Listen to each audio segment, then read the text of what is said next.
The dudes at Modern Metal Songwriter are back with another powerhouse plugin. This one's all about that bass. But you don't want to hear me talk about it. You probably want to hear it, right? Wrote a song about it? Want to hear it? Here we go.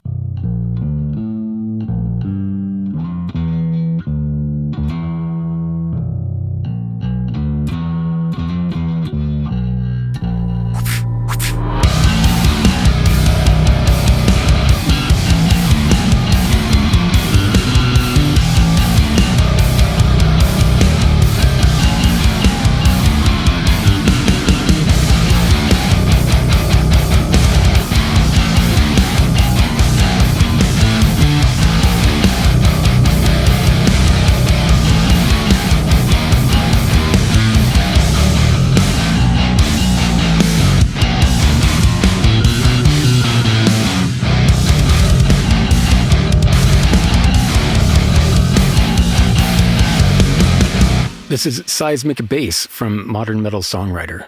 I'm going to try to keep this brief. There's a free trial over at modernmetalsongwriter.com if you want to try it for yourself. I'm just a random dude on the internet, and your opinion of this matters more than mine, so I'm just going to kind of talk about some of the features and stuff in case you're still curious. Full disclosure, I was given this plugin in order to make this video, so I was, kind of compensated for the video. So you have to, I'm not completely unbiased. I like these dudes. Pretty much everything they've put out so far, I've liked. So take that into consideration as you watch this video. I'm a little bit biased. You should form your own opinion on this plugin by just, trying it for yourself. This plugin is basically everything you need for processing a bass guitar, whether that's MIDI or a real bass guitar.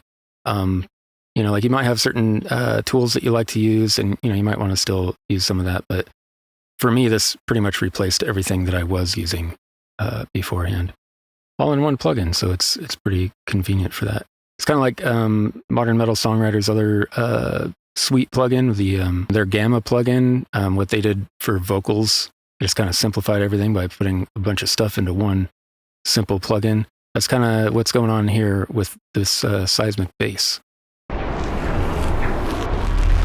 Seismic is pretty straightforward for the most part. You've got a gate and tuner on the input. You've also got a global EQ. You've got a pre-effects section. This is pretty straightforward. You've seen this sort of thing before.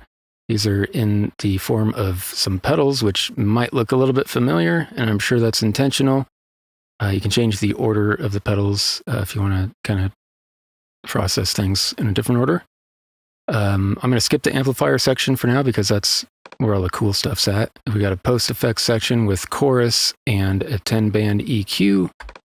The cab section is also pretty straightforward. You've just got 2 cab models to choose from, 5 microphone models to choose from. You can change the position and distance, level and pan, and you can blend between them. So you've seen that sort of thing before. The cool stuff is here in the amplifier section. So remember back in the day how, if you really wanted to get really good control on a bass signal, you'd usually want to duplicate that track and then do a low pass on one of them and a high pass on the other. And then you just kind of process the highs and lows separately. So that's basically what's going on here. The signal is being split into 3 bands, and each band you can choose a different amp model on. So each of these amp models kind of has its own characteristics. And as you can imagine, that gets pretty powerful pretty quickly. And then each band also has its own compressor. So it's kind of also like having a multi-band compressor built into this thing as well. You've got your crossover control here, so you can fine-tune how you split those bands up. And I mean, if that were the whole plugin, that would be awesome. But they give you some extra stuff here. So the contour section is kind of like on an Ampeg SVT. It just kind of, these different switches kind of apply a different sort of EQ curve, and you can kind of control the amount of that effect with these knobs here. So the Quake knob, this basically adds some subharmonics in a similar way to like Wave's R bass or Max bass. And this enhance knob is lets you choose between 4 different Avalon preamp EQ curves that they liked. So. And then you've got a graphic EQ right here on the front panel. That's pretty much all the features. You got this global EQ at the end to kind of shape things a little bit further if you need to. So the reason that splitting the signal up like this is so useful is because with a bass guitar, you're kind of asking it to do multiple jobs at once. Like with guitars, we have all of these like layers and we double them and everything, but it's like with bass, it's like you get one intake, one layer, and you got to do multiple jobs. So like the bottom end of the bass is usually like the foundation for the entire fucking mix. So we don't want that all wobbling around and stuff. Like a lot of times you'll hear like people talk about like, oh, let's, don't kill the dynamics. I fucking love killing the fucking dynamics in bass. I don't want that fucking bottom end to move at all. I want to fucking pin it. And that's what's cool here. You can absolutely pin it with this compressor. It does a pretty fucking good job. Initially, I was like, man, it'd be really cool to have a limiter at the end on this plugin, but the compressors, you've got multiple compressors here. Everything working together, I don't really need that limiter, so I can't really complain that it's not there. You can just smash the bottom end so your mix has a solid, foundation to sit on. And then, if you want a little bit more dynamics in the mid-range and the top, you can kind of leave it there without sacrificing that solid foundation.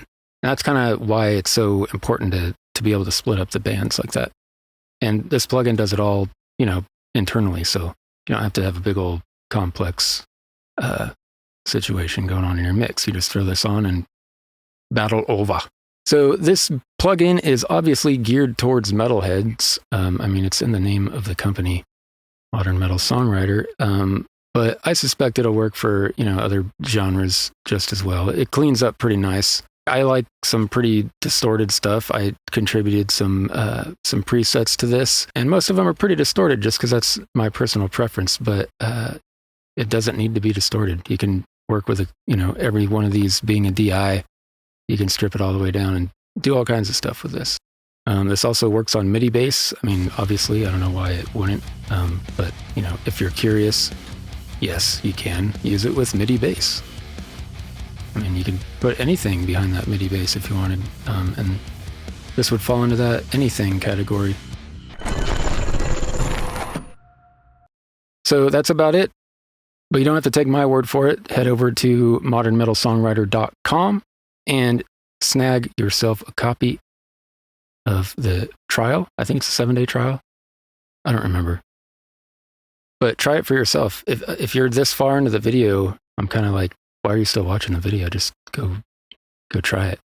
If you have literally any other questions about this thing, you could just try the trial and it would probably answer most of them. And now I'm just rambling, so I'll see you in the future.